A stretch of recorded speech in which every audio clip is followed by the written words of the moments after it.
Hello, friends. Welcome back to another episode of I'll Call You Right Back podcast with me, your host. My name is Chad Medved. This is my podcast. We got a quick intro this week. First and foremost, the field trip. The Playing Hooky field trip that I am putting together for Monday, June 10th is almost sold out. We got some tickets left. If you'd like to call off work Monday, June 10th, to participate in a day full of fun and adventure curated by yours truly, please go to the Berg Bus website, go to the calendar, find the June 10th date, and buy yourself a ticket. Tickets are all-inclusive for an entire day of fun. You will get transportation that will pick you up at 8:45 a.m. at Homestead, right next to the big stacks. We will all hop aboard the Berg Bus, and we will take a little journey, about 40 minutes, to a local coffee shop called Perked Up. It's in Charleroi. There, your ticket will include a medium, iced, or hot coffee and a pastry of your choice. And once we have our snacks and our drinks, we hop back on the Berg Bus and we're headed to Laurel Caverns to go on a tour. Laurel Caverns, the biggest cavern in the northeastern United States. Over 4 miles of underground tunnels and crevasses, if you will. Once we go through Laurel Caverns and go experience everything, go to the gift shop, go panning for jewels and gemstones up in their gift shop, we are going to hop back on the Berg Bus and we are going to go to a little place called Mingo Creek Park, which is a beautiful park, kind of near the Finleyville area, if you're familiar. But at Mingo Creek Park, we are going to have a upscaled brown bag lunch, completely customized by you, by Carson Street Deli. So when you go to the Berg Bus website and you buy your ticket for the June 10th Playing Hooky field trip, you will pick your entire lunch. You will pick, first you'll pick your baked good that you'll have in the morning. And then for the lunch, you'll have a choice between a sandwich, a choice between a side, some chips, and then you will have a beverage supplied by us. And it's going to be a hell of a time. I'm very excited about it. I'm very excited to host the very first adult field trip in Pittsburgh. You know, I was trying to look it up, and I don't really see anyone else doing this. So I figured, why not? Why not I plan it? You know, I want to do fun stuff. I'm sure you guys want to do fun stuff too. Say fuck it. Call off work on a Monday. What's better than extending? What is better than extending to a 3-day weekend in June? I mean, it's summertime. Let's go have some fun. Again, buy your tickets, bergbus.com. You could find it on their calendar under June 10th. Excuse me. Or you could go to my Instagram at I'll Call You Right Back and click the link in the bio. It'll take you right there for tickets. And I hope to see you guys there. But the reason that everyone is here this week, it's going to be an abridged episode, or abridged intro rather, because this is a continuation of last week's episode with my guest Rishi Bahl, who is the frontman of Eternal Boy, formerly known as the Spacepimps. They were they are technically. The Spacepimps were a big name band back in the day, but now Eternal Boy is a big name band ripping it up in Pittsburgh and all over the U.S. But in addition to Rishi being in this band for almost 2 decades, he has been planning one of Pittsburgh's biggest events in the Four Chord Music Festival. If you do not know what the Four Chord Music Festival it is, you can look it up right now. It's a fantastic music festival at the Cary Furnace on June 22nd and June 23rd of this year. You have A Day to Remember, The Story So Far, State Champs, Census Fail, 4 Years Strong, Microwave, Military Gun, All American Rejects, Something Corporate, Motion City Soundtrack, Reliant K. I could keep naming them because the list goes on. But this week we get more in. So last week our conversation was basically about, Rishi's start in music and the beginning chapters of his life, starting a band, being in a band, being signed, and the growth that occurs as a band. And then this second half is more centered around Four Chord and the logistics behind a festival, rather. We talk about the festival. We talk about all sorts of different things that goes into it, how he deals with these big name acts, what all entails. And then, we just get into some other fun stuff. But I'm excited about it. I'm excited for the field trip. I'm excited for Four Chord. I'm excited for you guys to get the second half of this episode because people were reaching into the DMs and they were like, dude, you left us hanging. And I have to do that. I have to leave you hanging so you come back wanting more. So without further ado, episode 279, part 2 of I'll Call You Right Back podcast with Rishi Bahl of Eternal Boy and Four Chord Music Fest.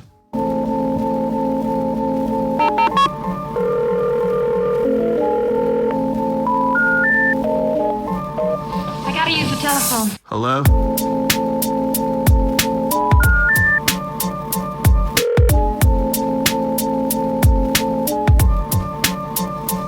Telephone. I'll call you right back. Call you right back. Telephone. I'll Call You Right Back podcast. Talk to me about how this even came to be and like how you even approached dealing with all these bands. Yeah, it's funny how we're talking about the evolution of the band. Those 2 down years from 13 to 15. That is when I was like, yo, I need to expand. Okay. You know, and at the time we were getting passed on more. Before it was like, you know, Brian Drusky at Clear Channel, yo, shoe in. You want to play with the Yinz, you're in. You want to play with Simple Plan, you're in. So you weren't always getting them. Yeah, and at that point, you know, our scene was fucked. Yeah. I mean, like there was no bands. There were no like active people grinding the way that we were at shows, handing out flyers in 03, 04, Yeah. 05, 06. Like we were doing that every weekend. Even when we didn't have shows. We would go to shows and you'd mingle with bands. You would mingle with people. You were a presence, you know. There was nothing like that in 2000. We'll say started in 2010, 11 through 2015. And I was like, listen, man, the scene was too good to me. That time period was too important and special and sacred. We've got to bring this back. And so Four Chord 1 was that. It was, and at that time, it was those bands that were on the rise. Modern Baseball had barely hit at that point. Yeah. No pun intended. You know, Turnover's bigger now than they were ever. Turnover's they play Coachella. They're main stage Coachella. I mean, it just happened, you know. Me and my best friend growing up, his name's Max. He became a lawyer, and I was very nervous to do this because I didn't understand the legal side. Yeah, I mean, like, was this just like something that, like, you know, was this always something that you planned, or was this something that just kind of happened? Yeah, it just happened. Yeah, it just happened. Creating your own world. It was, and Four Chord music was something that was always in my brain. There was an Atari song that called a Four Chord Wonder that me and my friends growing up, when we write songs, even today, it's like, yo, do a 4 chord in C. And we know exactly what it is because it's like a T riff, you know? So those 4 chords to me were, I mean, it's Damn It. It's What's My Age Again. It's these songs that, you know, all use that same progression. And I knew that I wanted to like start a label, which I ended up doing for a little bit under Four Chord Music. But so I was just like, why don't we call it Four Chord Music Festival? It can be about friends. There were 50% local bands, 30% local bands at that point, and the rest were national. How do you choose the venue? That was difficult, and it's even more difficult today, which we could talk about later. I mean, it's very difficult. That was the old Metropole. First one was Club Zoo, right? Which was the old Metropole. But it was under Club Zoo. Yeah, which they changed the name 4 weeks before the first 4 chord. Oh my God! So it was. Oh wait, so they changed it to Extaza before 4 chord happened. 4 chord 1. Oh wow! 1. Yeah. I saw that it was marketed under, you know, Club Zoo, and then the next one it said Extaza nightclub. Yeah, that was a bummer. It was Metropole. It was Rosebud and Metropole in the 90s, early 2000s. Then it was Club Zoo. Then it went back to Metropole. Then it was Club Zoo. Then it was Extaza, and now it's nothing. Why do all these names? Why were they all changing? Was it all different owners? No. Okay, we can leave it at that. Yeah, we'll go in the weeds with that. But, so how do you decide to go there? It was the only venue that was over 1,500 cap in the city at that point. Yeah, there was nothing. There was Altar Bar was too small than what I wanted to do. What was their cap at? It was 550 or 600. I loved Altar Bar. Loved it. Used to be called Have a Nice Day Cafe before that, whenever we were really young. Really? Now it's a church. So you, Club Zoo, I mean, like, you said you had 1,500 cap. Like, how do you even get the idea that you're going to sell 1,500 tickets to your first festival? I didn't. We were very, very thrifty the first year. I didn't know anything what I was doing. I didn't understand what a rider was. I mean, I knew what a rider was because I was in a band, but like fulfilling them and announce info and billing and like bands don't want to be billed under these bands and agents and managers and the way that they work. It was a crash course for about a month, kind of faking it to these agents. And one agent, the agent for the Wonder Years, his name's Dave Shapiro. He was the VP or high up at what was called United Talent. It's now called it was called the Agency Group. It's now called United Talent, and he left and started one of the biggest independent booking agencies in the world. He took a risk. I was like, hey man, I'm in a band. We're doing a festival. This could be sick. It's in brand with the Wonder Years. They're from Pennsylvania.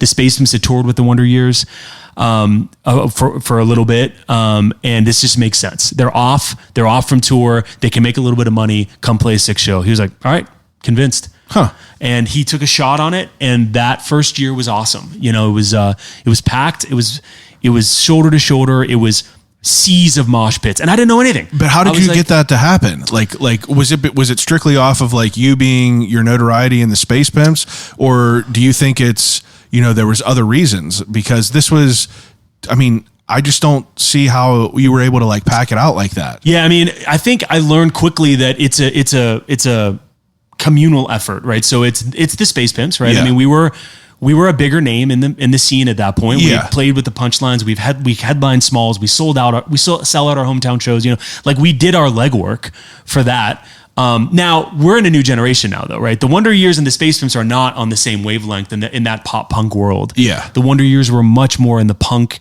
you know, newfound glory type space. But it was that, you know, at that point I learned too that like there's not only an obligation contractually for me to promote the show, but there's a equal contractual obligation for the band to promote the show. Okay, yeah. So through their socials and their, you know, they announced it. How do you figure all that out as far as like, you know, your lawyer friend, is that who helped you like try to figure this out as far as like contractually? Like, well, the contracts were very complex. We sat through it for maybe 7 hours, read every word. Yeah, I was going to say, it has to be so overwhelming to just like start all this, and you're working with these like these bands that are on these labels. I'm sure that they have a lot of like ins and outs that you have to like make sure that you're checking all the boxes with. Not tripping on. Yeah, you're right. I mean, we looked through every one, and we kind of frenetically, went through every word we didn't understand and looked it up. And at the end of the day, we edited the contract, and I was very nervous to send it back to their agent, and the agent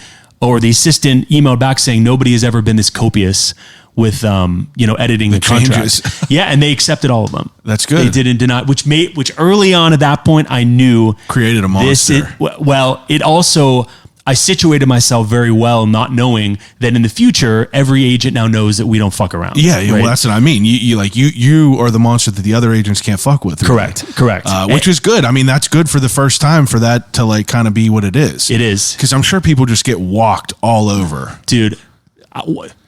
I know a bunch of shit. I know. I should. The contracts and stuff, even as the Spacepimps and Eternal, like the offers are just, it's fucking embarrassing. Well, let me ask you this, and like, you don't have to get super detailed, but I'm curious, as you know, someone who is creating an event, how the fuck do you afford to pay all these bands whenever this is your first band, or whenever this is your first festival? It's like, where does your funding come from? Do you have to source partners? You have to source funding? The first one was our old drummer, Jared. That was one of his last years he was in the band. Yeah.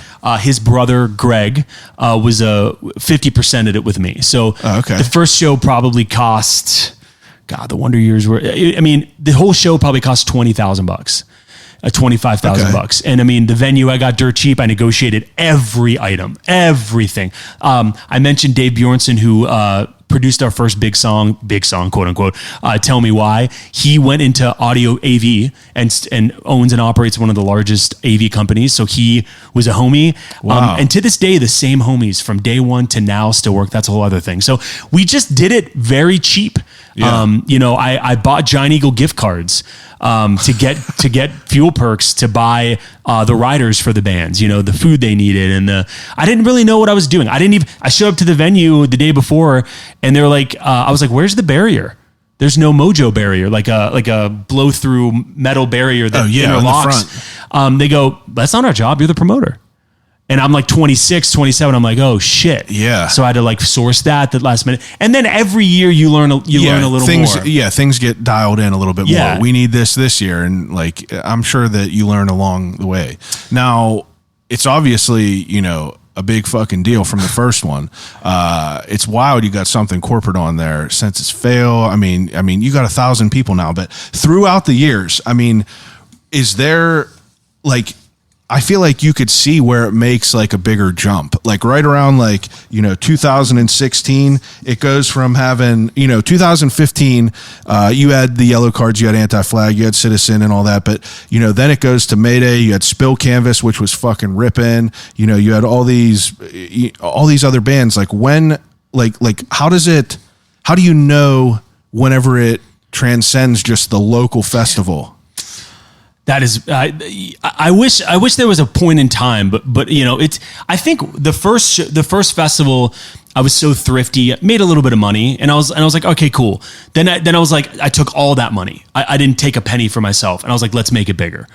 And so then I was like, you know, Yellow Card at the time was going to break up. Yeah. At that time, then they got back together, and it cost me so much money I couldn't even imagine at that point to get Yellow Card, and I lost my ass. Yeah. I lost a shitload of money that year. That's the big name on the second band, not taking anything away from the rest of the guys, but Yellow Card was a big fucking deal. They were, and it didn't pan out for whatever reason.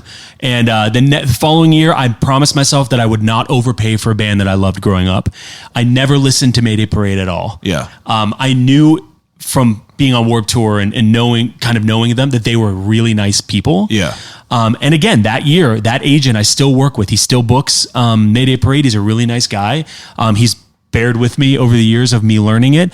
They were doing it was just so serendipitous. They were doing an underplay tour. They were doing their EP. Yeah. They released an EP with the old lead singer. Yeah. And they were doing an underplay, like 200 cap rooms. And this was 1,500. So they were already on tour, which if a band is already on tour, you can get them for much cheaper than if they're flying in. Yeah, if they're already on their way. Right. And so they gave me a fire sale rate, and I made a shitload of money that year. Awesome. And I was like, oh, fuck. Well, the following year is the fourth year of Four Chord. And I got my favorite band, one of my top 3 favorite bands of all time. They're called The Starting Line. Yeah. Come on now. Starting Line. Let's fucking go. Dude, love that band. I see you post them all the time on your Instagram.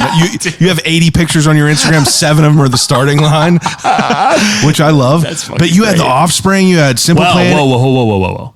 We don't talk about the Offspring year. You don't know what happened in the Offspring year. Offspring didn't play. Oh, didn't they? 5 minutes before doors opened. This is 2019. That's the biggest scale. So from 2018 to 2019 was the jump, because it went from Extasa and then it went to Highmark Stadium. Oh shit. Okay, yeah. And we booked the Offspring, and everything was confirmed. It was a fucking clusterfuck to work at that venue and try to get it off the ground. And 5 minutes before doors opened, the Offspring's agent called me and says they're not playing. Why? There's a lot of controversy around, at least internally. I don't fully understand. They said the lead singer hurt his back. Now, because I am well connected in Pittsburgh, that night I get a text message from a homie that works at a comedy club in Pittsburgh. He's fucking shaking his ass right now. The whole fucking band was at that comedy club. Agents don't know that. Nobody knows that I knew that. Of course, I'm not going to go after the Offspring, but that caused me a deluge of headaches. Well, so obviously the Offspring was the biggest name on the lineup that year. What do you do as a promoter like that? I mean, is it contra? Like, are they under contract? Is it not allowed to do that? Well, I mean, I was a little young then. Yeah, you probably are like whatever you can to get them there. So we paid a lot of money at the time for them, and the problem was there was no notice. Yeah. So that's what I mean. How there has to be some sort of like penalization for being like, hey, we're not playing 5 minutes before the show starts. Yeah, I mean, no, there could have been. I could have retrospectively. I probably could have done something. Yeah. But are you going to? Yeah. Then never work with that agent? I mean, the biggest agency in the world that they're on. Pick your battles. But I would have been pissed if I were as a consumer. That was my first really big. I went from like smooth sailing to dropping off a fucking cliff. And so I took 10 minutes to try to compose myself. And before doors opened, I put a sign up that said, Offspring canceled. What were people like? Were you hearing shit from people? VIP was already in the building because VIP opens early, and there's a line. I put a sign up, and I said, and I looked at the people in the front row and said, "I'm gonna go fuck myself," and I walked away. And they the sign was like a collaborative statement that the Offspring had to approve, and all this crazy bullshit. And it didn't say that he hurt his back. I don't even know if I'm allowed to even say that he hurt his back, but nonetheless, it said if you enter the venue and you scan your ticket, you're not eligible for a refund. Wow. If you came for the Offspring and you don't want to be at the show, email this email and we'll give you a refund. And it was, dude, that was the single worst moment to one of the things that I remember most about Four Chord, and the things that made me feel so hopeful is that only 205 people didn't scan their ticket. Everybody else knew the Offspring wasn't playing, and they still came in. Really? Yes, which showed to me that you guys got something. That people were going to support. Now maybe they begrudgingly went in and said, "Well, we're fucking drove here already. Like we're going to go drink some beer and give a middle finger to Simple Plan, who stepped up and headlined." Which so funny because Simple Plan just did a massive tour with the Offspring and Sum 41 last year, but nobody thinks that those bands would mesh. Yeah. And so I have a mostly hate, relationship, or at least idea with the Offspring at this point after that. That's understandable. Yeah, that was fucking hell. And little did I know, I thought that was the lowest point that could happen at Four Chord. And here comes 2020. Oh, I forgot about that. And I get the golden catch. I got Blink confirmed. I saw that. Big as hell on the flyer. Yeah. Your band. Yep. The ones who started it all. I was reading your posts and everything like that. Like, fuck yeah, this is the moment right here. So now let me ask you this. How far ahead, if we're in the year 2019, how far ahead are you planning? So then it was maybe 6 months. Okay. Now it's over a year. Yeah. I'm already made offers for 2025 bands. Okay. For this year, just because touring is different now than it was previous to the pandemic. Bands' costs have gone up exponentially to the point where it would make you nauseated. Cost of goods have gone up exponentially. And our ticket, I can talk about that later, but our ticket price has nominally gone up. People bitch at me about the ticket price nominally, but they don't even know that. Yeah, the other things that you're dealing with on the back end. I mean, dude, do you know that the casings, 80% of the casings of hot dogs, so if I want to sell hot dogs at my festival, 80% of the casings were made at a factory outside of Ukraine. Really? And now import and export of that has gone up so much. Shit. I mean, I could go down the line. The cost of gas, the cost of workers, the cost of everything has gone up. But in 2020, I realized that I was ready to make the big plunge. Believe it or not, I mean, that year the Offspring cancel went great. I mean, it couldn't have gone any better or worse, but for the optics of the festival, the brand of the festival, it went great. I mean, financially, it went great. Despite that, everything went great. And I said again, I don't need the money. I'm a college professor. At that point, I'd gotten a full-time tenure track position as a professor. Yeah. I took 100% of the money and said, we're going after Blink. Well, let me ask you this. Like, is your, is that kind of like, I don't even know how to conceptualize that. If you're talking to the Offspring, obviously that's X amount of money. I mean, is Blink is that even attainable? Like, how do you even approach doing that? Yeah. I mean, so there's so many things that play into it. I won't talk about the cost of bands, obviously. I'm not asking that. I'm talking about as far as do you have notoriety as far as Four Chord now? Does Blink even pay attention to small local festivals like this? How does that come into play? Yeah. So Offspring agency was the same agency that booked Blink. Now different agent. Yeah. And just for clarity, bands have a team around them. Yeah. Bands have a booking agent that just does booking shows. They have a manager that manages all aspects of their career. They have a financial manager. They have a PR. They have personal PR. Some of them have individual managers. Some of them have a band manager. Yeah. So the agent just books the band shows, and their agency I'd worked with in the past. Okay. I had asked the year prior when the Offspring, as a matter of fact, I think there's a story in the Post-Gazette about this. I had Blink confirmed for 2019. 2019 was supposed to be Blink, not the Offspring. And I booked them. We had agreed to terms, and their agent said to me, you need to leave a little bit of money aside for their support. So thinking myself, I took a little bit of money. I mean, not what I was going to pay Blink or the Offspring, but a little bit of money. And he emails me and says, the support is Lil Wayne. So I was like, well, one, I don't have a little bit of money for that. And Yeah. two, it's just off brand. It just doesn't make any sense. Yeah. Well, so whenever you approach these people to like try to find bands, is there like tiers? Like, hey, I need the low tier band where it's just like, you know, the low guys that are just trying to travel, or like, it, like kind of like put that into perspective. Is that really like, is there different tiers of bands where you like know that like, you know, like booking agents, I would assume that if I approach a booking agent to get guests for the podcast, obviously I can't afford, you know, the big fucking names, but you know, is that usually how bands are, where it's like there's this group of bands has a fixed rate, this group of bands has a fixed rate? Obviously the bigger ones like Blink are going to set their own numbers, but this is a very, that's an amazing question. how many times do you think you said that today? I mean, dude, because normally I'm, you know, some of the interviews I do are just absolute butt cheeks. So I mean, know. like these are really good questions, and honestly, you know, it's not one answer, right? So I mean, if a band, if you catch wind that a band is going to go on tour, they're going to be cheaper, as I've noted. There aren't like buckets of bands and agencies. Okay. I have in my brain already curated what are the bands that fit that headlining spot. Okay. And really in our world, there's maybe 10. Yeah. You know, you reach a point where you've done it all already. And I'm not there, but you know, so they're not tiers. What I do not like and this gets into such a broader discussion about Live Nation and bands and the cost of bands being risen by Live Nation.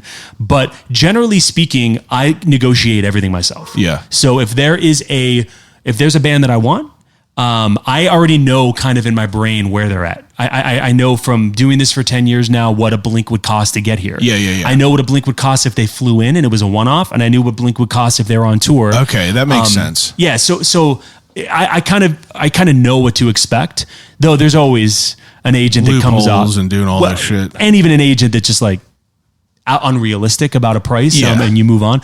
But I know in advance through doing this what a day to remember is going to cost. Yeah. You know, and their agents working to get them the upper echelon and percentage of that rate. But it's not like a McDonald's menu where you walk in and say, I want Blink. Okay, it's $20. Yeah. You know, there's a lot of variables. If it's a bigger festival like Lollapalooza, Blink's going to get more. Yeah, obviously. The question is, why would Blink want to play a festival that's not top tier? And there's a lot of answers to that. And that's a value proposition that I have to make to these agents. I like the way you put that. That's very interesting. And that speaks a lot about what you created with your team of people. Now, for you to get Blink and like kind of prepare for that to happen, I mean, is that like a big deal for you? Yeah, every step of it. I wanted to do it right. I wanted to make sure that they were taken care of. And at the time, Tom was not in the band. Yeah. So it was Matt Skiba from Alkaline Trio. And love the painting you bought by him. Dude.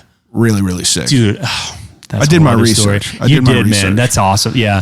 And so I wanted it to go well. And I had confirmed them in February of 2020. Yeah. We had been talking from December up until February.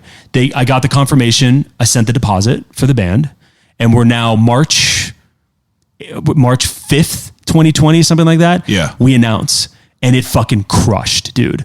We announced on a Wednesday, did a teaser video. People were like guessing because we reversed the song in a way that like you could see it was the end of the song "Damn It" by Blink, but they didn't really know. And everyone was like, that's Damn It, but there's no way that Four Chord got Blink. Like there's just no fucking way. And did you ever think that did you think that there was a way to do that? Did you know that was an attainable goal? No way. Okay. No way. I thought, no way. So when you approached them, you didn't think that was going to be, that they were going to say no. It took 3 years of trying to get them. Okay. For them to finally give in and be like, listen, dude, stop fucking bothering us. They're going to be on tour. Here you go. Okay, good. I was just curious. No, yeah, no. I'm an open book. So you get them on and like you're preparing to have them here. That year it was at Wild Things. That was the first year at Wild Things. We moved from Highmark Stadium. Now, how do you decide to go to Wild Things? At that point, Live Nation is now in the picture. Okay. Heavy. And they own all the big venues. Did they do was there a lot of shows being played at Wild Things? No. Okay. No. That's what I thought. It was not. And it's an independent space, which is, I'm very pro-independent, independent everything. You know, I'm a professor at La Roche University, which is a private nonprofit institution. Like I'm not at a big public state institution. I run my own festival. I'm in my own independent band. Like I'm very, very cognizant Boots of on the that. ground. Yes. And Wild Things, dude, I love that place. Dude, it's such a cool spot. It's, the people the owner there was great to work with. Everyone's been asking me, particularly after this year, why are you moving away? Yeah. And there's a lot of reasons to get it back to home, but at the time, I didn't know where we were going to do it. I had actually had Blink on the hook and didn't have a venue. Oh, okay. Yeah. And my partner, Brian, was like, we should look at doing it at Wild Things. And I was very apprehensive. Nobody's going to want to go there. It's too far away. It's kind of out in the cut. People are going to bitch. Where else could it have been? At the time I was talking to the Cary Furnace. Oh, okay. But there are a lot of prohibiting factors to do it at the Cary. Yeah. It's a historical landmark. There's taxes there, particular specific amusement taxes that I wasn't at the time ready to pay. Yeah. So we did it at Wild Things. I got it confirmed. It goes on sale, crushes. Blow through 70% of tickets the first day. Really? I knew that was going to happen. I wanted it to happen. Yeah. And I'm not even joking. That was Friday. Wednesday goes on sale. Wednesday gets announced. Friday goes on sale. Monday, the world shuts down. So, so I'm like waiting pattern. I'm talking with the agents, and no one fucking knows what's going to happen, and you're just like, all right, are we doing this? No, and it's like, when is the line where you're like, all right, we can't make this happen? And it was in July. It was supposed to be in July, the festival. We announced in March. Wait April. We get to May, and I'm like, this is, my dad's a doctor who, I've inherited that gene to some degree where like I'm very medically oriented just by being in a family of that. And I knew that this was not going to happen. I mean, I knew I've seen Contagion, the movie, and I've seen Outbreak with Dustin Hoffman enough to know. How scary is Contagion? Dude, don't get me started. Dude, scary. Dude, we should do a podcast on just Contagion. I mean, let's do it. Now, so for number 7, you had Blink 182, and then all these bands lined up, and that just gets canceled. So because you got them the next year, so does it just carry over, or is it a whole nother? I would imagine it's a whole nother conversation because they probably got shit planned. Yeah. So I guess the tour never happened, but that tour was supposed to be Blink and the Yinz. Yeah. They were going to be on a whole US tour. Unreal. Yeah. Super sick. And so when I talked to the agent, I'm like, yo, this isn't going to happen. Our state regulations won't allow a public gathering over, X at that point. And they go, yeah, that's fine. Let's reconvene, in June or July, and we'll talk about what we want to do and see where we're at. So I make a statement, it's not, but they gave me their word that we will make it work in the future. Okay. So in the statement, I was like, this is going to happen. We've talked to all the bands and, all their agents, and we're going to make this work. Month and a half goes by. Every band confirms. Every band's like, yeah, let's do it again. And some festivals are like, let's do it in September of 2020. Let's do it in October. And I was like, there's no way that's going to happen. Let's book this for so far out that we should be fine. And that was July 17th, 2021. 2021. Yeah. 2021, right. Look at that. Look at you're a pro, dude. You've done this before. I am a fucking pro, just so you know. But the Four Chord 7 was an insane lineup. Blink 182, the Yinz, State Champs, Mayday Parade, 4 Years Strong, The Ataris, Hit the Lights, Sleep on It, Eternal Boy, Patent Pending, Keep Flying, Fortune Cove, and Lookout Loretta. Yeah. I mean, yeah, it's sick, dude. It's fucking rad. It's a big festival. So I mean, you're putting together these big shows, and you have to tell all these people that bought tickets that it's not going to happen. And was it well received from a customer point of view? Yeah. So again, I think in terms of consumer. Yeah. We're in a consumer centric world where the consumer's in the driving seat. You could have asked a million other people to be here. As much as I'm here on your podcast, I want to make sure you also have a pleasant experience to some degree. I'm having a wonderful time. Me too, man. But so the consumer, what I did was I actually added bands whenever we announced the date move. Okay. So we got everybody confirmed for July 2021, and we added Mayday Parade. Okay. We added Real Friends. Yeah. And so when we announced that, ticket sales went through the roof again. We had maybe 5%, and you could get a refund. When we postponed it, we said, please hold on to your tickets till we give you the new date. If the new date doesn't work, let us know. And there was about 4 or 5% that wanted refunds, but then some. So now we're 85% sold, and we have a year. So that's still great. It's a fucking year until the show's happening. So I'm like, I couldn't be excited. We're planning every little thing. We're planning the gift baskets we're giving Blink in their dressing room. Can you tell me what's on their rider? Do you remember anything? Oh, dude.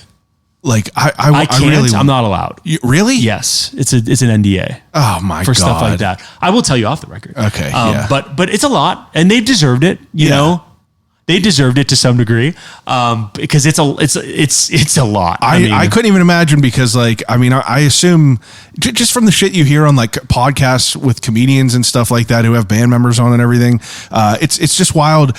That's like what's fascinating as far as like, you know, the logistics of like behind the scenes, like, yeah, it's cool. They're going to go on stage and they're going to fucking rip it like they always do. But it's like the logistics around everything is what's wild. You yourself, like what's like the day of the festival look like for you? Oh my God. Like what, you're just losing it? Then I didn't, again, you learn every year when you scale. Before we get to the day of, Blink ended up not happening. Yeah. Right. So we get to May of 2021. 2021. We're 2 months from the festival. I get a phone call from the agent while I'm on a podcast. I'm on the Emo Social Club podcast talking about Eternal Boy's new record that it came out and Four Chord. And I see who it is, and there's no way that this is the biggest agent. He's Taylor Swift's agent. Yeah. There's no way this dude's calling me unless there's something catastrophic. So I do the podcast. I call him back. He goes, "Hey, dude." He goes, "We have awful news. Like, I can't really tell you, but the band is suspending everything at this point." And in my brain, obviously, I'm like, okay, well, maybe Tom's coming back and they're planning it. But I go, "Is this bad?" He goes, "It's the worst."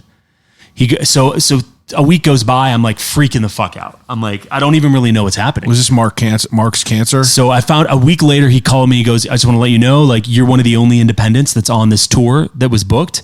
And in secrecy, Mark has cancer." Yeah. And I was like, no fucking way. Yeah. I was like, and I can't say anything. Obviously, he hasn't announced it. But I've got to do something about the festival. I've got hundreds and hundreds of thousands of dollars, sunk into this festival. So I'd take a week to try to figure out what we're going to do. And we ended up getting Rise Against to fill in for Blake. It's not a 1-for-1, obviously. Yeah. And that was hell, because when you announce Rise Against, now you open up refunds when 80% of people are there to see Blink. I know and I love Rise Against, but it's like, I know it's not the same. It's not the same. It's not the same. And at that point I got to, I had to move the date again. Yeah. So now it goes from July to September. Yeah. So I'm freaking out. We make the announce, say that, you'll be finding out soon as to, why this is happening. It's unfortunate and blah, blah, blah, but Rise Against have stepped up. We had 40% returns. Really? So that much? 40% of people returned. But the cool thing is Rise Against sold about 35% of new tickets. Yeah. Fuck yeah. So the show fucking crushed. Mark ends up revealing that he has cancer. And dude, I got death threats. I gotta show you. One day I'll open up and I've always thought I want to start a website that talks about excuses I get from students as to why they can't come to class, and customers telling me how I should die because I didn't put the band they wanted on a festival. Man, imagine what the Sudden Thrills customers think about right now. Bro, I know. And don't think I wasn't going to bring it up after this, because like, as someone who is a music venue or music festival planner, I think that that's what's important about like this conversation is that like, people see just the flyer and they see the bands that are coming, they see the price, they see when it is, and that's all that they think about. Totally. They don't think about what is going on in your mind and what you're trying to accomplish as just, one person on a small team in fucking Pittsburgh, putting together this like, this festival. So it's crazy because like, you're talking about these like customers that are like getting pissed and giving you death threats. Like I saw on Twitter people that are like buying plane tickets to come see the Killers in fucking Pittsburgh. And like, I think that, now let me ask you this, as a music promoter, does it surprise you? And I want you to be like, as fair as you can, because I think that the most fair thing you could say is that it doesn't surprise you that something like that happened in Pittsburgh and then it got canceled, because once they announced it, people were like, there's no way that this could work, especially the location. And once it happened, people were like, yeah, we all knew it wasn't going to work. Do you have any sort of idea, or is this like kind of shitting where you eat, so to speak? No, fuck no. Okay. I have inside information about that too, so I'll keep that to myself. Yeah, you don't have to. But it is a Live Nation festival. Yeah, it's run by C3 Concerts. C3 is 61 or 51% owned by Live Nation. I toured that spot to do Four Chord this year there.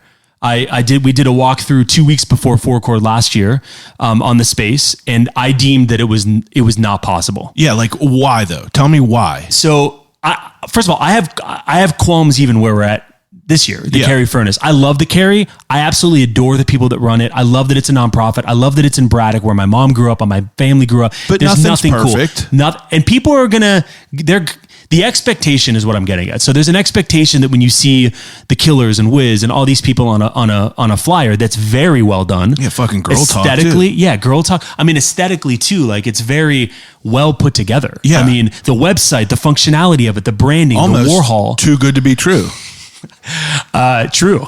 And I mean, the Warhol, branding of it, they announced it. And because I knew it was Live Nation, I thought they can do anything they want. Yeah. You know, I mean, Live Nation is is a publicly traded company. They can move mountains if they need to.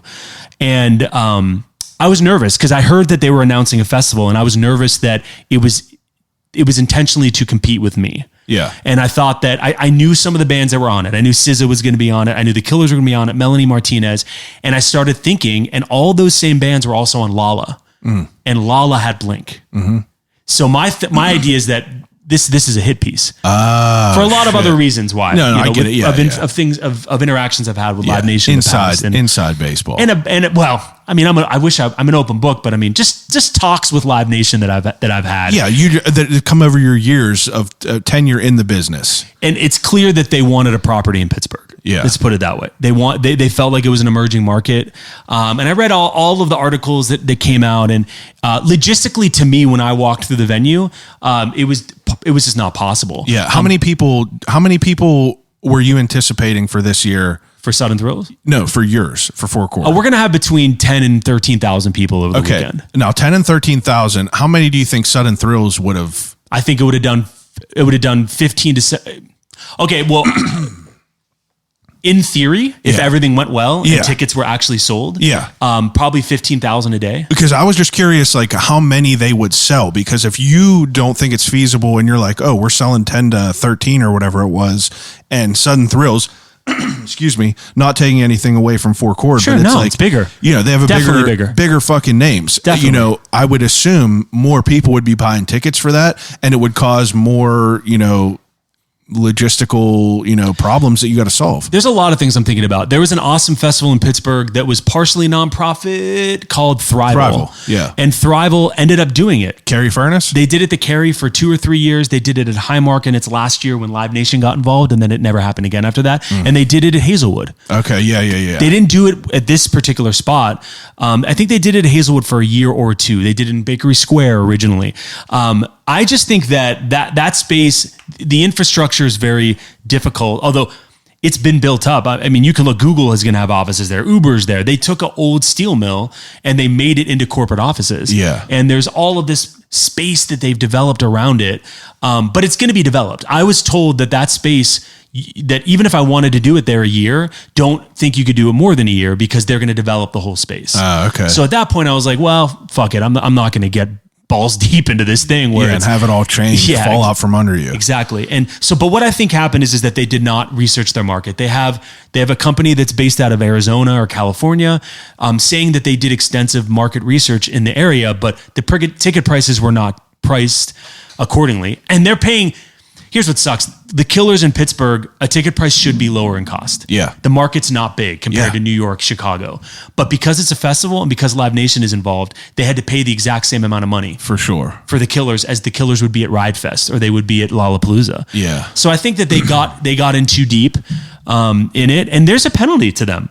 Live Nation's there is a penalty fee to the bands.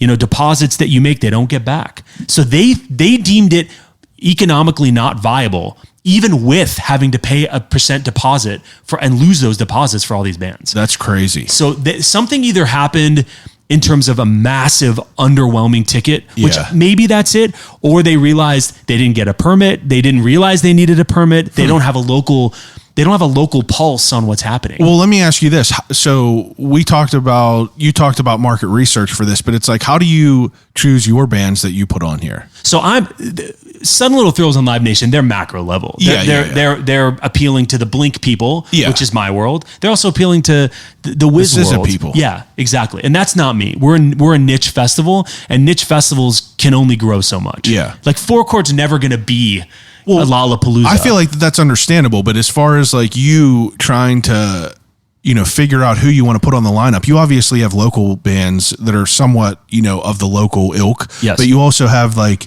the Census Fails and the, the bigger names, the Something Corporates, which is fucking crazy to see them on there. Yeah. But how do you decide where you want to put all your pennies?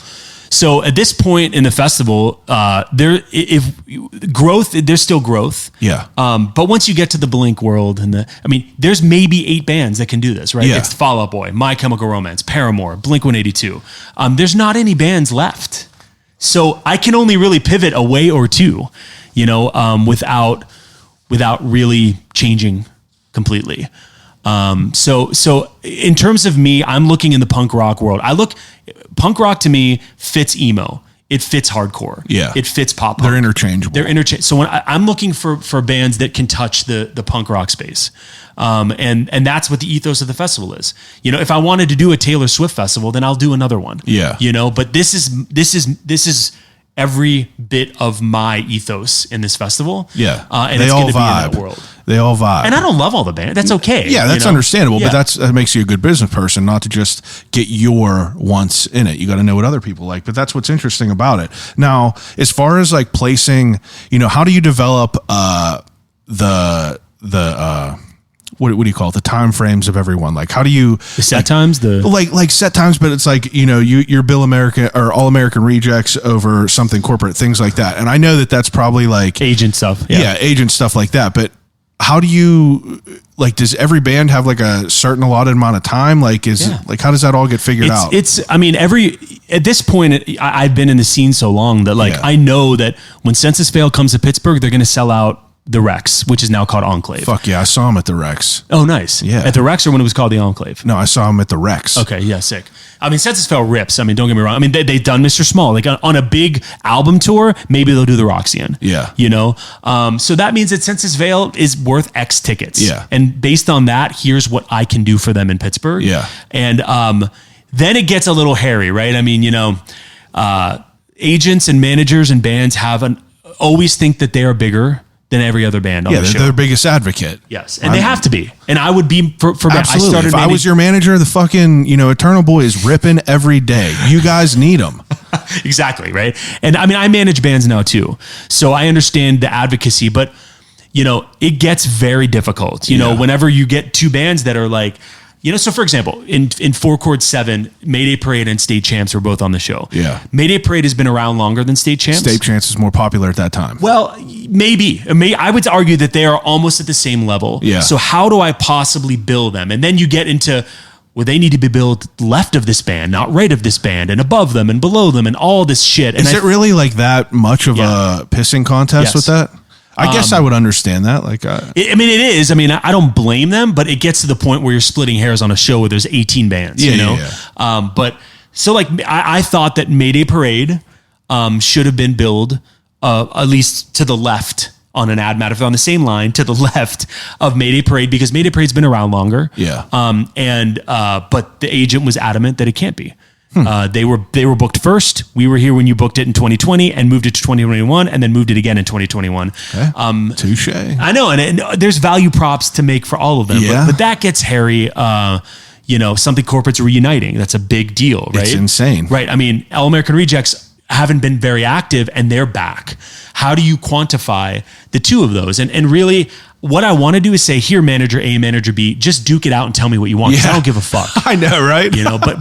But they say we're not talking to them. It's so interesting to think to hear from your point of view though that that's really a discussion that you have to entertain.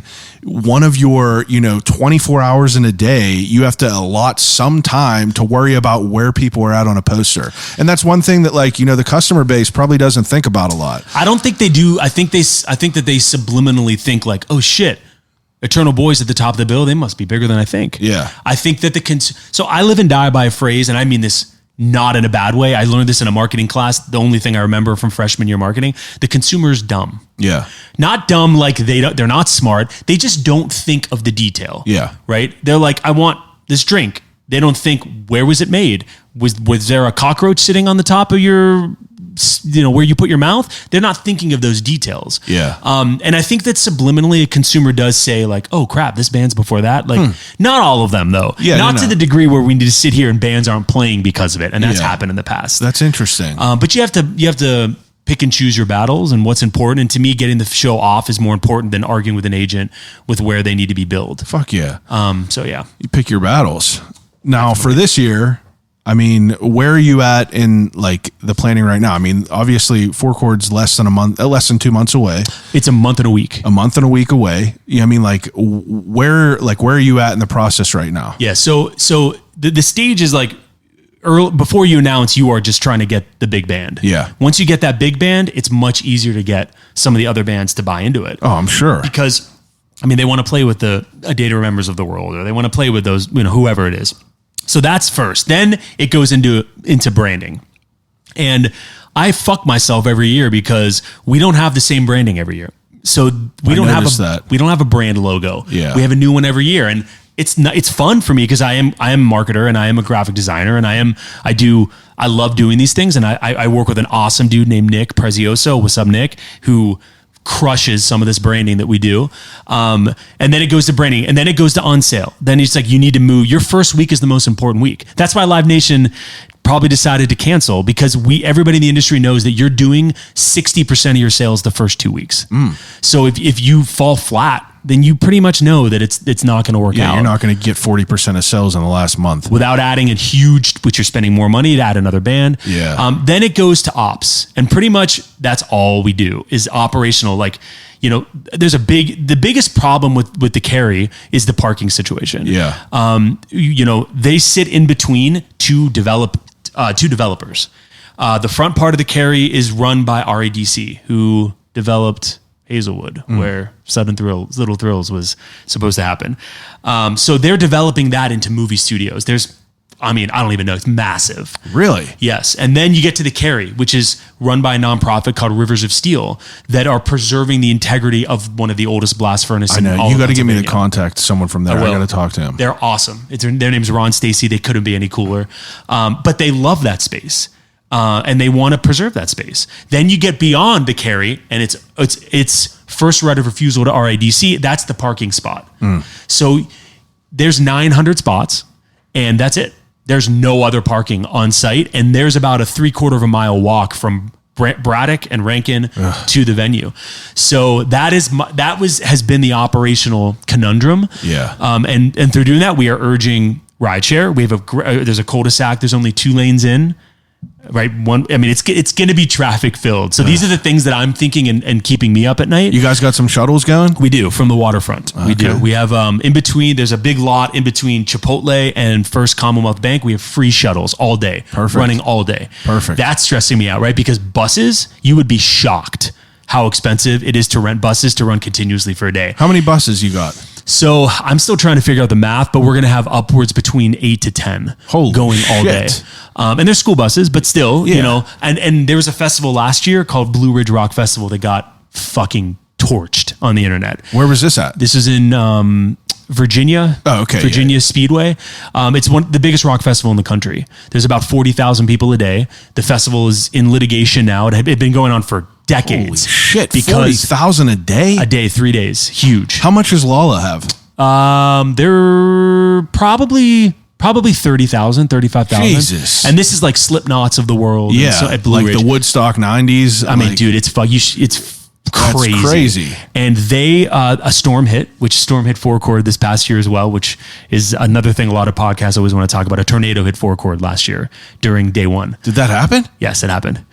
Which we can get to in a sec. Okay. But Blue Ridge also a massive storm hit, and they didn't have enough buses. They had 6 buses for 30,000 people. Oh my God. So people, even and it ended up canceling the last 2 days. There's lawsuits and litigation. That shit keeps me up at night. I want the consumer to have a good time. Yeah, that's it. That's the goal. We just went through my whole history of Club Laga and being at VFWs. You're a consumer. I am them. Yeah. There's no difference between me and somebody going, it pained me to have to increase the ticket price this year. Yeah. It pained me. Yeah. We went from $100 to $115.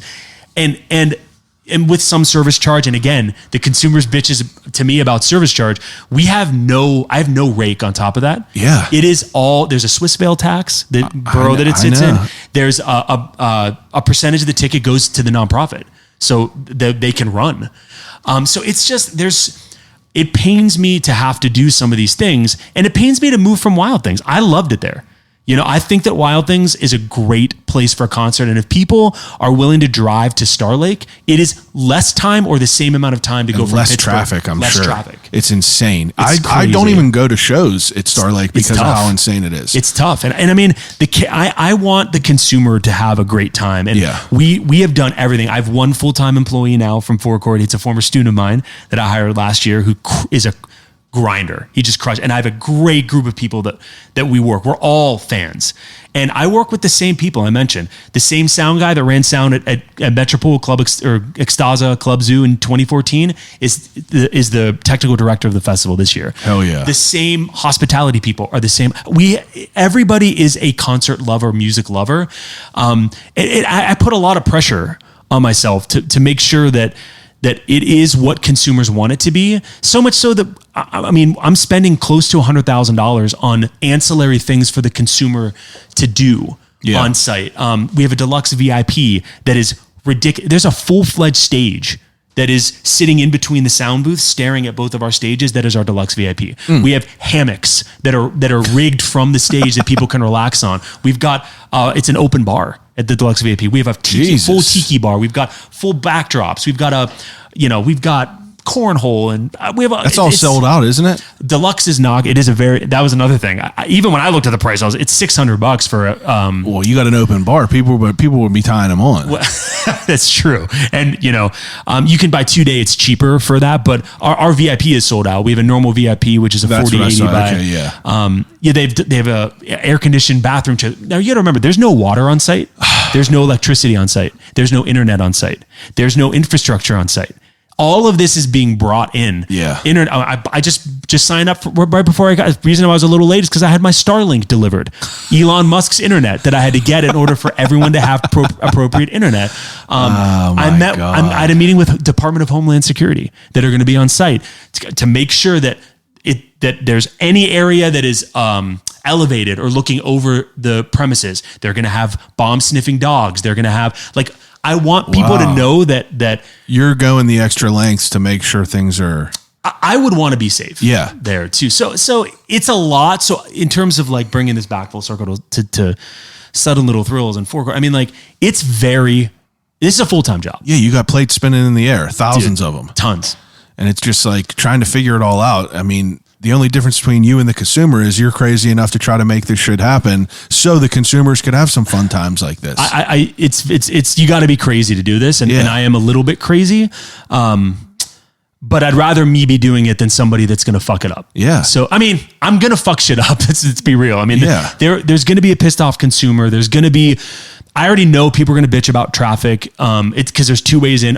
But we've got the local police involved. They're going to be running the lights. They're going to be doing, the whole town, every light that leads out. And we've met with the borough. We've got permits. We've got insurance, liquor license. Dude, it is a lot. And right now it's operational. How are things going to go? We have everything ordered. Everything's ready to be delivered. Our stages, our sound, our lighting, our internet. It's got food and shit fencing. there? Yeah, we've got 8 food trucks, 9 food trucks.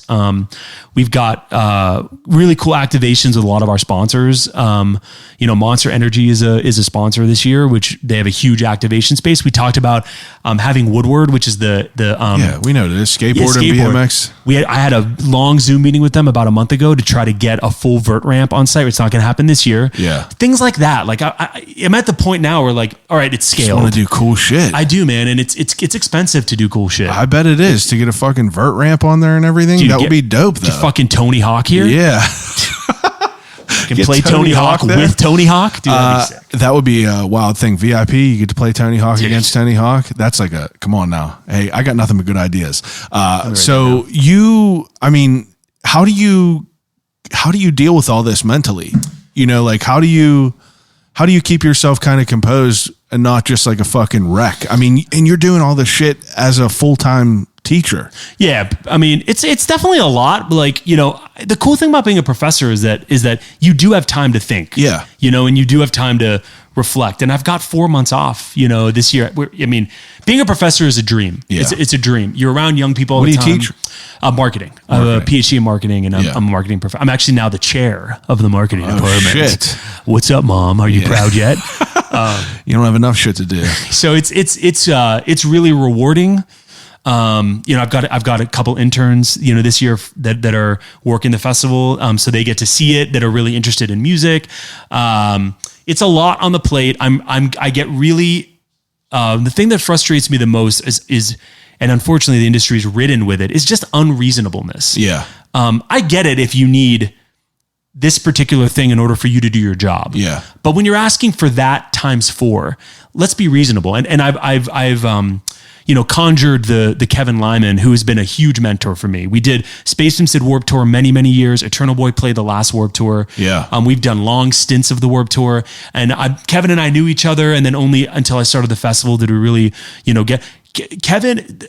Four Chord Music Festival is run like the Warped Tour. Yeah, I mean, for people that don't, I mean, people have to know what the Warped Tour is, but it's like literally like a pillar of my life, of your life, I'm sure, of majority of these people that are interested in music. Like, I mean, it's just insane that was a time, like, you know, just to have that time to go out there and fucking sweat to death and get rained on and just like experience that. I saw your first one was in 99. You said you went to all of them except for around 4 of them. Yeah. Which is, you know, crazy to think about. And it's just like, I don't know, you have to, I feel like, you know, to be someone like that, the Warped Tour, you know, the runners of those, you kind of have to like respect what you're doing, to be able to be here 10 years later, to be able to like have this shit not like, you know, just kind of like fall apart with the chaos, especially through COVID, especially making these like, you know, these scale moves where you're getting fucking, you know, the big dog bands.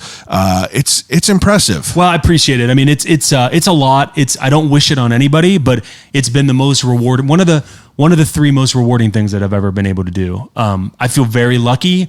One of the 3. What's the other 2? I mean, you know, getting a PhD is not easy. I It's guess a whole that's other a good world. point. I mean, how many total years for school? I did 4 years undergraduate. I did 2 years master, and I did 5 years PhD. Holy shit! But I did get hired full time as a professor when I finished my. It's hard to explain. It's called a comprehensive exam. You have to take it.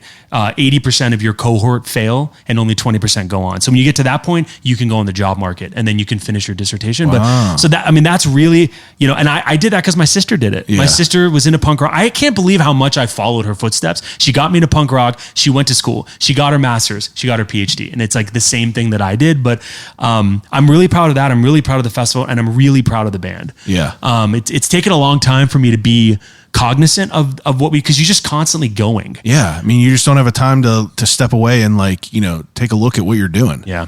I think that Eternal Boy has achieved things that I've only dreamed of. Dude, 20 years, you guys are just like still out there killing it. And like you have, you know, this music festival. It's pretty impressive. I appreciate it. You know, it's impressive to be someone who was one of the kids at the shows, you know, and being able to experience like, you know, we had a great time at like, you know, just a basement show, but just to have people that were still doing it back then that are still bringing things like this to the city, you know, all these years later is like, you know, you can't take nothing away from that. Well, I appreciate it. It's when you add, it's like so funny. It's like looking at the puzzle is not finished by any means, but it's like you're in it looking at each individual piece when you're doing it. And then when you get older, you know, and your parents get older and you think about this or that and retirement and death and you start like really reflecting. And I mean, I got to pinch myself. I'm the luckiest. I am such a, and I'm not a religious person, and I'm not using this term in that sense, but like I'm the most blessed person that I could possibly imagine. I have an unbelievably supporting wife. She is fucking awesome. I've Been together for a while, right? 16 years. Yeah, we've it's been incredible. married since 2018, but Dude, together for I honestly cried today at work looking at pictures of Milo. oh God. Dude, my dog just passed away a few months ago, and it's like I literally am sitting at my desk. I texted my wife about it too, looking at your dog, and I just like because I started right from the bottom. And I'm like, oh my God, he got this fucking rescue dog, and it just goes through. But yeah, Dude, man. I could talk. Yeah, So let me ask you this: beyond the music, you've touched on rescuing animals, you've touched on other things. I'm curious mostly of what you do on your free time besides music. Like whenever you're not playing music, whenever you're not planning all this shit, like what do you do for fun? The only thing I gain from your Instagram is you like animals, you like the Penguins, you like the starting line, and your wife. yeah. So all of those things are absolutely unequivocal. I love. I mean, I love hanging out with my wife. I love hanging out with my dog. Our dog Milo passed away, right? We 2019. Yeah, at the end of 2019, and we actually built a brand new house and moved into it in February. And we were hoping he would make it to that, but he changed my life. So the animal, I've been a vegetarian since birth. Really? Yes. So my mom and dad raised my sister and I a vegetarian. No, wait. So you've never had any meat in your life? Never on purpose. What? Like, Nope. What was the accident? I mean, like one time, the first time I ever had meat, my mom and I were waiting for my sister to come out of a concert in front of Metropole, and we got a Permanis in the Strip District, and it was dark, and I took a bite, and it was roast beef. What did you think it was? I don't know. I don't know. I was like You 9. think they got seitan and Permanis down there? Back in 90. That's crazy. Yeah, no, my dad comes from a Hindu background. Yeah, I guess that makes sense. And their sect of Hinduism, which is called Arya Samaj, are vegetarian. And Indians generally believe the cows are sacred. They're the building block of life because they provide milk. And so I didn't understand why I was a vegetarian my whole life. I just did it. And I was 16 and I went to I'm going to shout him out because he's a fucking homie and he's awesome. His name's AJ. He runs an awesome venue in Pittsburgh and record store called Preserving. I'm about to get him on here. Oh, hell yeah, dude. I just got his number. Dude, AJ's his story is one of the coolest stories. Well, text him and let me know that. I will. Let him know that this is legitimate. I will. I feel like some 100% will. people. I feel like some people are like, "Yeah, dude, I'll fucking do your podcast," and they think it's going to be like me down here, like, so, like whenever you were a band, like, what were you guys doing? Like, I'm doing real shit. You're doing down real here. shit, dude. I listened to the whole. I listened to Matt Lights. Yeah. On the way, dude, I love Matt Light. But anyway, yeah. So AJ runs Preserving. What were we talking about? Why am I talking about AJ? You were talking about just other people, and we were talking about vegetarian. Oh, vegetarianism. Oh, yeah, fuck. So the Spacepimps did a headlining show when I was 18 at Mr. Smalls. And I know AJ because AJ ran the most DIY fucking venue that ever existed in New Kensington called Planet of the Apes. It was a garage with nothing but a 2-car garage beat to hell in the back of a Chinese restaurant. Planet of the Apes. Bro, the Spacepimps played some of our first shows there. He brought My Chemical Romance to a garage. He brought Bigwig to a garage. He brought Under Oath to a garage. And his fucking ethos and mindset and my ethos and mindset are on the exact same wavelength. God damn. So he said, hey, can I come to your show and set up a booth? And I didn't even think I'm 18. I'm like, yeah, dude, come over, whatever. And it was a booth he was working with PETA. And it was he was showing a video constantly called Meet Your Meat. And at 18, after being a lifelong vegetarian, I realized at that point why I was a vegetarian.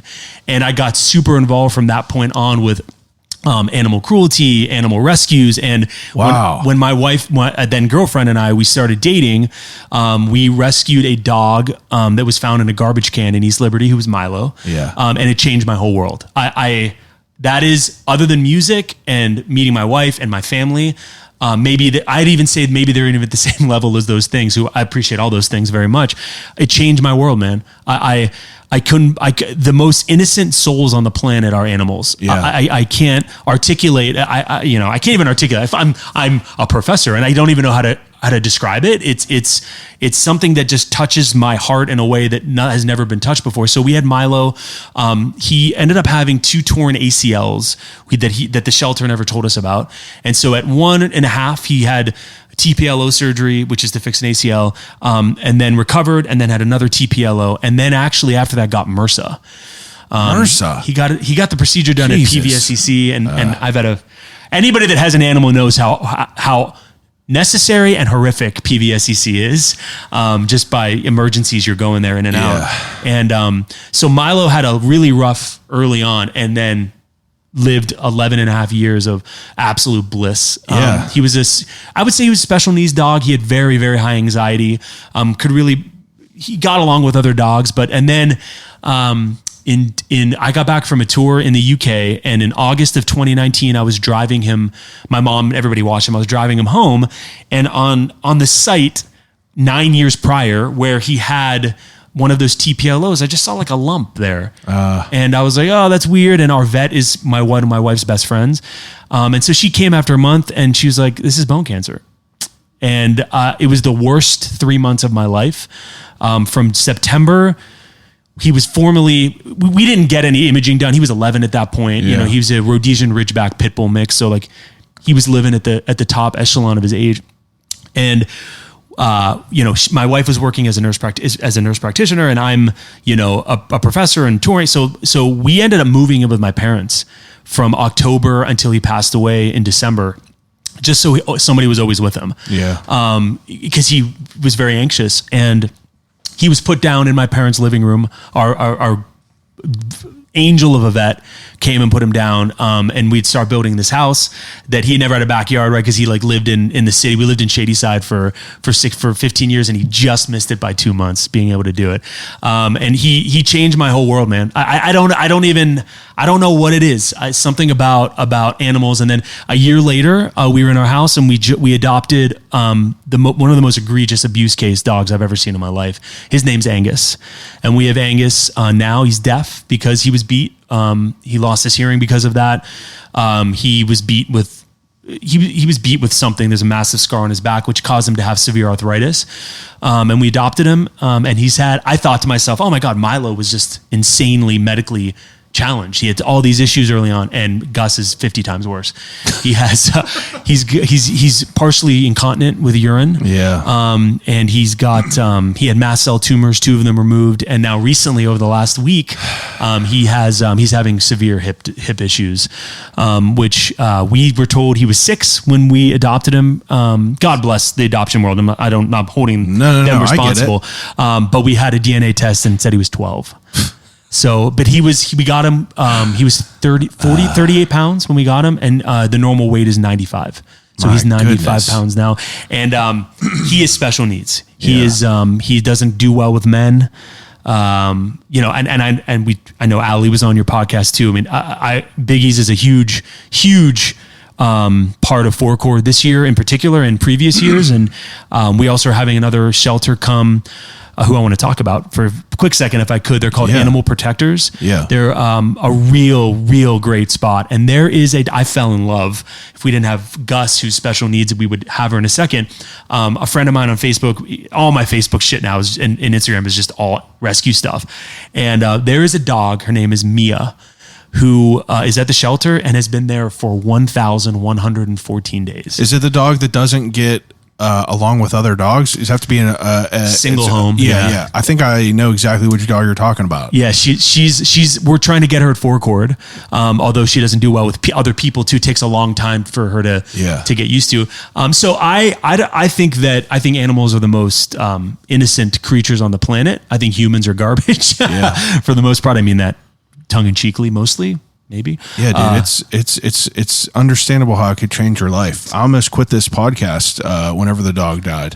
Like, I went through like a crazy, it was sudden in a week. We thought she was fine. Christmas Day, playing toys, everything. And she just had a little one time a day.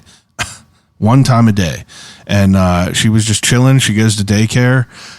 So we were like, it was whenever that kennel cough, that RSV was going around or whatever. So I was like, all right, leave her here. And she just had medical problems the whole time. She always had stomach issues. We took her to the vet 100 times, skin issues, everything, had that cough. And then, the 25th, the cough happened. And then in the next like 3 or 4 days, she just was very, very lethargic. I had to like lift up the bed to lift her up. And then on the 30th, we had on the 29th, I called the vet and I was like, hey, dog's not eating. I don't know what's going on. He was like, come get an appetite stimulant. Gave her that. She ate. We were like, oh yeah, things are cool. Next day, she's just like, hobbling around a little bit. And I'm like, we just need to get her like, I'll take her to the fucking hospital and let her have overnight, whatever she needs. Took her to the vet. As weird as this is, okay, my wife does wedding makeup, and cool. She was leaving, and I was like, well, what if I need to make a decision on anything? And I don't even know what I meant. I meant like almost like taking her to PSCC. Yeah. And we go there, and as soon as the dog gets out of the car and is walking up, the vet says, she been like this for a while? Comes in, takes a look at her, takes her back, and he's like, we just got to scan her chest. And he walks in and he said, what I saw was very alarming. And, I thought I was taking her to get a fucking antibiotic, you know what I mean? And just shows me the x-ray, and I was like, what could I do? And he was like, you could either do one of two things. You could spend $14,000, have her watch 24 hours because it was on a holiday on Monday. So they were like, you could pay all this money, have her watch. She probably won't make it. She's very weak. She has a high fever right now, all this stuff. And they were like, I was like, if this was your dog, I just need you to tell me what the fuck to do. And he was like, if this is my dog, I would say goodbye to her. So I had to fucking call my wife, who was at a wedding makeup. It happened dude, it was the worst. Literally, it like it put me into a depression I've never felt, and this podcast almost was gone for a while. I just didn't care about people's fucking lives and how they're getting to where they are. And it happened like that. I had to have my wife rush 45 minutes over, and I was with the dog for 3 hours waiting for them to figure out things. My wife had 10 minutes with her, and we had to say goodbye. That is fucking terrible. That is fucking terrible. It's just so, the thing about an animal, particularly a dog, it's like, I love my parents unequivocally. Yeah. I would do anything for them, and I will be there for them forever. It's different. Your dog is with you 24/7. And the fact of you're coexisting right with an animal that doesn't speak your language, doesn't understand. They understand you, but it's like, they don't really understand you. So it's like the bond that you develop to be able to understand, to telepathically almost talk to this dog. Like, you got to shit. I know you got to shit just by the way you're standing. Walk outside. It's like, it's a different level of like, of understanding, and like, yeah, the dog changed our lives for sure. I mean, not to turn in the commiserating podcast. So Gus, a year ago, maybe a year and a half ago, he woke up in the middle of the night and was acting what I would articulate as like a neurological issue. Yeah. He was urinating on himself. He was defecating on himself. And so immediately we'd been through emergencies with dogs, and we brought him to PVSCC. And he was acute. Like normally when you go there, it's like you need to wait 10 hours. They were like, he is visibly acutely ill. Yeah. They kept him overnight, and we normally stayed in the parking lot. We stayed for like 6 hours, and then we went home, and he had just been seen. He sees a doctor every week. He's chronic UTIs too. So he's been on antibiotics for 3 years. He can't get off of them because every time he gets off of them, there's some pH imbalance that causes him to keep getting it. So he was just at the vet, right? A week or two prior to this, blood work checked, had an ultrasound done. Yeah. Right. Cause he has this urinary thing that they do an ultrasound, and they'll go, we don't really know what's wrong. His blood work, his blood count is a little low, but not alarmingly low. And having medical people around us, we did a powwow with my dad, everybody that we knew, our vet, Oh shit, I didn't even think about that. And they go, they did an ultrasound a week ago. It's nothing. So thank God, PVSCC, this vet was like, I want to do an ultrasound. And I don't care about the money at all. Yeah. I have insurance on both the dogs from the beginning. We didn't have it on Milo, and we were they were both 20,000 puppies. Yeah. These were both puppies. Yeah. So like, I got it immediately. We rescued him as puppies. And we got it on Gus for Gus. So she calls me back and goes, I can't believe what I'm seeing. He has a bleeding mass on his spleen. Oh yeah. I'm like picking my fucking dick off the ground. I'm like, a bleeding mass happened in a week. Yeah. They go 85% of the time, this is a malignancy and this is the end. Yeah. And I'm like, they're like, what do you want to come in and put him down? Do you want us to do the surgery? He's acute. You need to decide. Yeah. And so I call my wife and I'm like, again, it's like, we just went through this. And I'm preaching to the choir here. Yeah. I know that. So we made the decision for them to remove it because my dad, God bless him, if there is a God, he's the smartest person I've ever met when it comes to medicine. He goes, this isn't a malignancy. He goes, why would there have been a clean ultrasound a week, 2-3 weeks prior if there's a bleeding mass there? Yeah. And so they remove it. I called the surgeon. The surgeon was kind enough to call me, picked his brain. We had to wait 7 days for the results of the path. Unreal. Came back a hematoma. Yeah. It was a bleeding hematoma. That's it. They said that because a week before our dog got scanned, I took her in because she had a little limp. And we thought that she just, it was the same way she limped whenever she jumped off the bed wrong. They scanned her chest and saw nothing. And a week later, so it grew 13 centimeters in 6 days. Where was the mass? In her lungs? It was right in her chest cavity. Couldn't even see it. Was she limping on her front? Front right. And, it was weird because when we took her in, they scanned her and they were moving her around and she had all her mobility. Everything was fine, but it was just like weird. And then that cough they were saying is because that thing grew and it was pushing on her esophagus.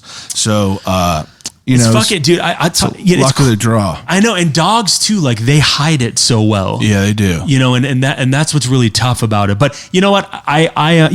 If our dog is 12, he doesn't have much. I don't know what to expect here. With him, he's had so many ailments, and he has had such a shit life for if he's 12, he had 10 years of hell. Yeah. 9 years of hell. So my wife is very, very good at looking at things like this, and if at first, I'd never wanted a dog again. I was fucking ruined. I can empathize more than you can imagine with how you felt after your dog. I couldn't exist. I couldn't. I was going to take a leave of absence from teaching. I was going to stop playing music. I couldn't. I just couldn't. I couldn't help but think that what did I do wrong, or what could have we done? Did we put him down at the wrong time? Was it But at the end of the day, it's like. We need more us in the world. You know what I mean? There needs to be more people that are understanding what they're doing by getting a golden doodle. Mm-hmm. Granted, I love the golden doodle. It's great. It's awesome. Don't get me wrong, but there is, you got to put your fucking money where your mouth is when it comes to shit like this. And, I know. And it's a problem, and it's an epidemic. Yeah. For animals sitting in a shelter, a living, breathing, feeling entity for 1,100 days. Oh yeah. Like, bro, I honestly, I probably cry every day, every other day, every day, just of all the rescues that I follow and like all that shit that I see.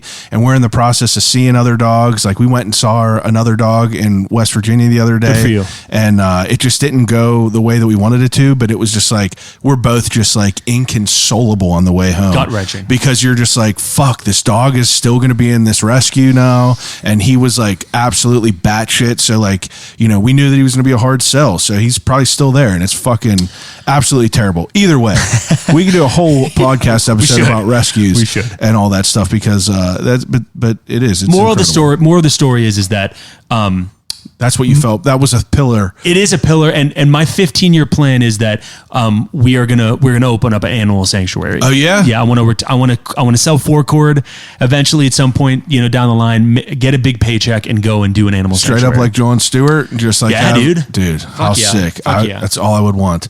All right. You think we missed anything with the festival? We're not done yet. We got to do an ending segment that I do with everyone. Love it. All right. Ending segment that I do with everyone is an ending segment called Desert Island Questions. All right. Desert Island Questions. Whenever I give each guest 3 categories to take with them on a desert island and use until they starve to death and die. First category, 3 movies. Number 1, Angus. Number 2, Empire Records. Yeah. Angus? Is that why you named your dog that? Well, he's black and white, like a black Angus cow too. Angus. Oh, are we like my rapid firing? Yeah, rapid fire. Okay. Angus, Empire Records, Usual Suspects. Okay, those are good. Do you read it all? Yeah, a lot. Okay, second category is 3 books. I don't read those kind of books. Yeah, you have one book that you read growing up that you loved.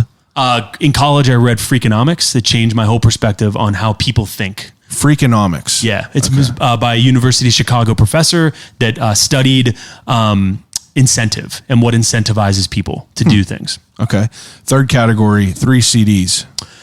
Records, CDs, same thing. Yeah, whatever. I'll give you a vinyl if you want No. to. Do you listen to Stream. vinyl now? Oh yeah. Are you are you a big vinyl guy? I've been doing vinyl for a while. Yeah.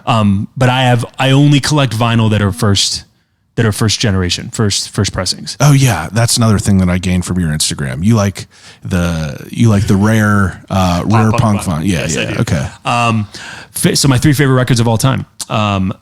Number 3 is oh geez, dude. Enema of the State by Blink. Okay. Number 2 is Say It Like You Mean It by The Starting Line. Okay. And number 1 is So Long Astoria by the Ataris. All right.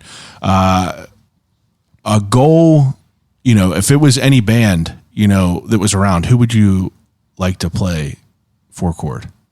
Like, do you have a goal for a band? Blink. Is that what is That I had and is then that fell? I mean, I guess there's really not too many above that you're like, oh, I might not be able to get them guys. Honestly, if Four Chord continues for a long time, I mean, Blink has to be on it. But at my end goal, I think that Taylor Swift is the most unbelievable entrepreneur, person, and musician of all time. I want Taylor Swift. Okay. If you read my Instagram, you knew that my bio says Taylor Swift in my interests. Does it? Yes. Oh, wow. Didn't even see that. You're really a Swiftie? Like, you're a big Swiftie? I mean, you like her business end of it all. I think Red is one of the best pop records ever written of all time. Okay. That's my fine. wife is a massive Swiftie. My sister, she fucking turned a new leaf and went from punk rock to she is a massive Swiftie. I just think Taylor's cool. I think it's cool that people get pissed off about people for doing their thing. I'm more of a Chapel Roan, if you will.